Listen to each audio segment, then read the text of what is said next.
Hey everyone! Today, we're going to build one of the most personal vocabularies you can possibly learn, how to talk about your family. And we're going to do it in both English and Spanish. So, you ready? Let's get started. You know, family is just one of those universal things, right?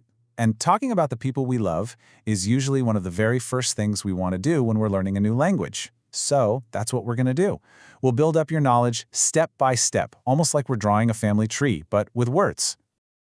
Okay, so here's our game plan for building that vocabulary tree today. First, we'll tackle the immediate family. Then, we're going to branch out to the extended family. After that, we'll get into blended families and in-laws. And finally, we'll put it all together and practice. Simple enough, right? Let's jump right in. Okay, let's dive into this. First up, the immediate family.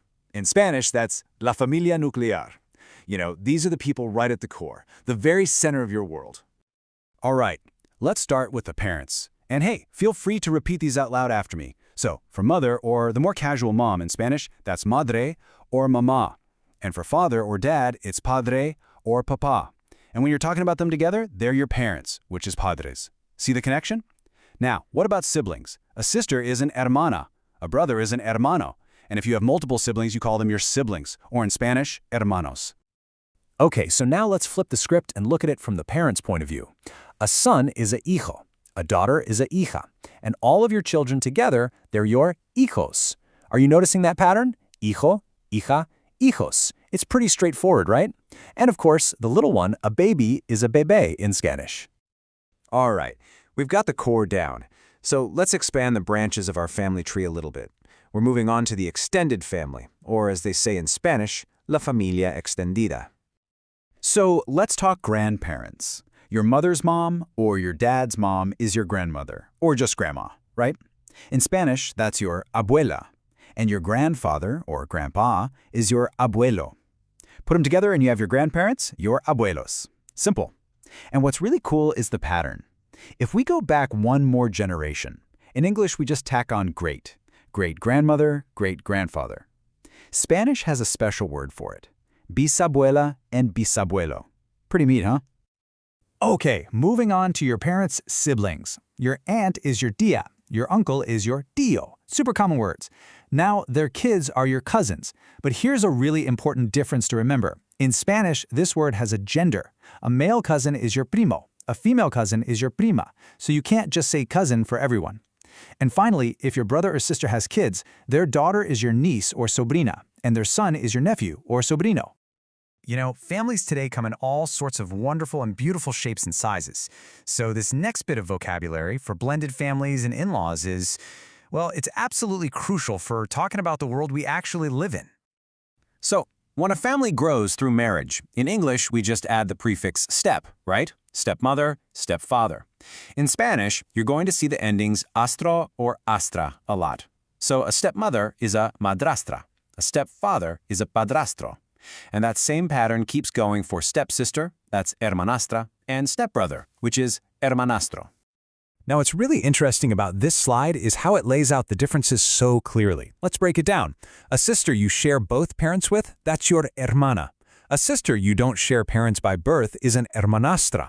And then there's half-sister, where you share one parent, and that's a media hermana. So see, those little prefixes and words like media make all the difference. They add a really specific meaning. Okay, let's talk about the family you get when you get married. In English, it's pretty easy. We just add in-law to everything. Mother-in-law, father-in-law. Spanish, though, has totally unique words for these folks. Your mother-in-law is your suegra. Your father-in-law is your suegro. Your sister-in-law is your cuñada. And your brother-in-law is your cuñado. So no in-law equivalent here. You just got to learn these new words. Okay, you've seen all the words, you've heard how they sound. Now it's time to actually use them. Come on, this is the part where it really starts to sink in and feel real. Let's practice together. You got this. So here's how this is going to work. I'll show you a sentence in English. Just take a second, look at it, and try to translate it into Spanish in your head, using all the awesome words we just learned. Ready to give it a try? All right, first one up. How would you say this? This is my mother. Think about it for a second. Give it a shot. And there you go. Esta es mi madre. Awesome job if you got that right. Ready for another one? Let's do it. Okay, next one is, My father is tall. What's that word for father again? That's it. Mi padre es alto. See? You're getting the hang of this. Okay, let's try one that's just a little trickier. All right, here we go. I have 2 sisters and 1 half-sister.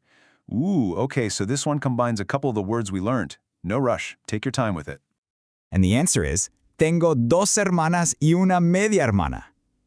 See how you can start stringing these words together to make real sentences? It's fantastic.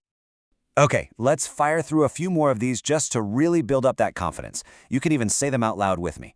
My stepbrother lives with us. That becomes mi hermanastro vive con nosotros.